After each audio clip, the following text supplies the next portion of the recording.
Welcome to the CIRS website. My name is Ms. Babati, and I am here with two of our faculty leads, Professor Corinne Walter and Professor Abdullah Alarian, who are the faculty leads on this new CIRS project. And we are here to talk about the project and get their ideas about the background and how they arrived into this idea.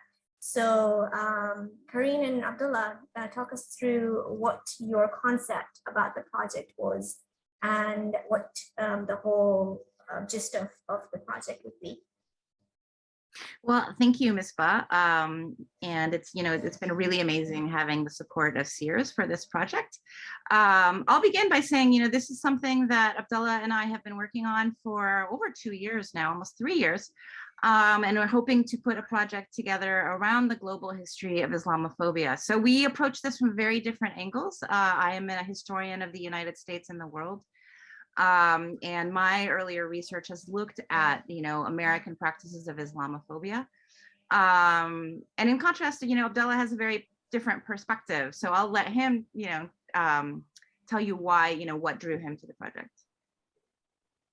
Yeah, I think it's been part of a longstanding conversation as far as understanding the various expressions of how Islamophobia has manifested over time, but also thinking about tracing those phenomena back to much earlier periods and thinking about the connections between things that are of concern to all of us today. So in my research, for instance, I look at the various Islamic movements across the Arab region, as well as thinking about the experience of Muslims in the United States and seeing kind of the way that in both of those instances, we've seen expressions of, anti-Muslim sentiments, both experienced by Muslims in the US, as well as some of the inner workings of how Islamophobia has even become internalized among segments of elites or segments of societies within the Arab world as well. So I think in that sense, this is a phenomenon that's become a far more ubiquitous, and although it features very different manifestations in various parts of the world, but there are some common linkages that I think are worth exploring in this project. Yeah, and let me add to that. Both Abdullah and I, went to graduate school in the post 9/11 period, and we were also shaped by these emerging ideas before 9/11, even including, works that had been highly influential, not necessarily in academia, but in the United States at least. And I'm thinking here of Samuel Huntington's Clash of Civilizations, right? So many scholars in our generation were responding to his ideas or, countering his ideas.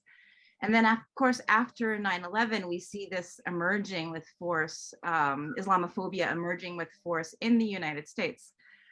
But I think what's also driving our project is that this is not, as Abdullah said, this is not limited to the United States. We see this, we see these trends emerging in places like China, India right now. And as we read the news, it's becoming increasingly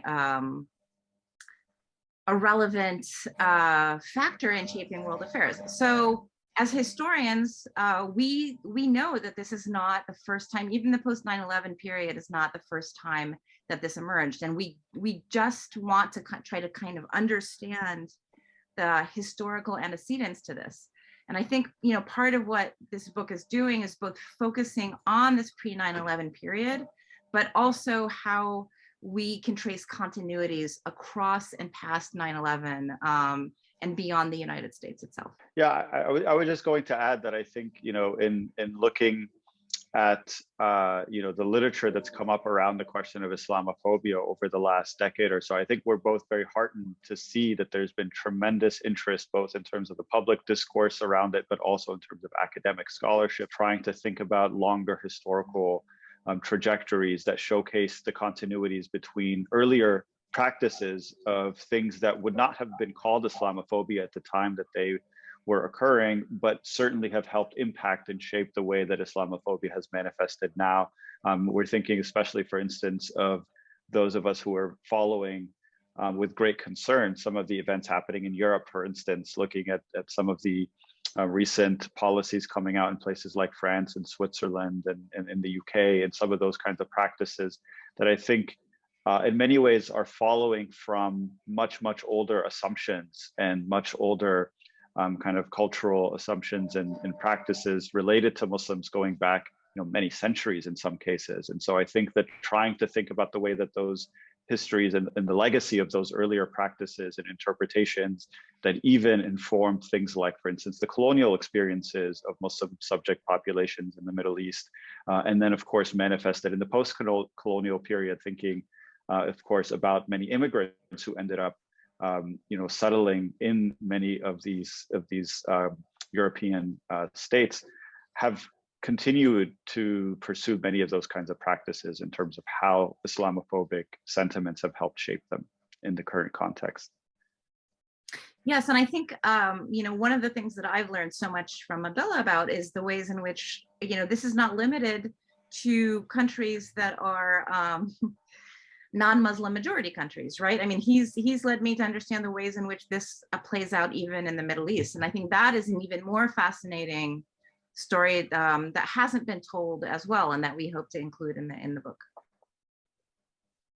Yeah, I mean, just to add to that, I think one of the fascinating, maybe unintended consequences of the Arab uprisings going back to 2010, 2011 was seeing the ways in which a number of the secular authoritarian rulers who were at that point, of course, being threatened with being unseated, were instrumentalizing these kinds of discourses, especially around the war on terror, around the kind of Islamophobic rhetoric that of course has its origins in the United States and among many of its European allies, and seeing the way that gets turned into a reason by which they expect to remain in power. And so they do that as a means of delegitimizing many of the popular uprisings that emerge across the Arab region. And so again, that kind of Islamophobic discourse gets recycled and repackaged in ways that are meant to suit the authoritarian nature of a lot of these ruling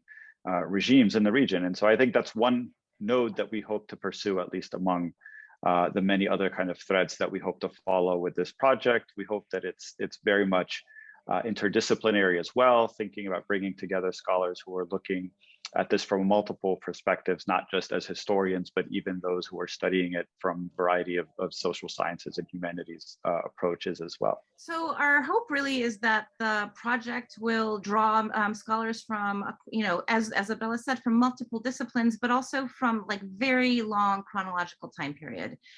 Because of, we're historians, we understand that it's a long history, right? And we can trace this even back to the Crusades. And we're open to including chapters that go back that far.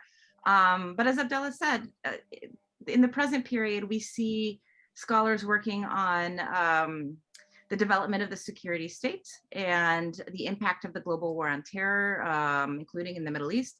And I think that there are connections, there are historical connections between this very long period. The proposed timeline is to launch an initial meeting online in which scholars will come together, bring their proposals, and present in a roundtable format their initial thoughts around these kinds of questions related to their specific topic or area of specialization, and then over time refine those proposals into finished papers, which will then meet hopefully in person here in Qatar in a meeting sponsored by CIRS at Georgetown, Qatar, and then submit those finished papers for publication as chapters in an edited volume within the next 2 years.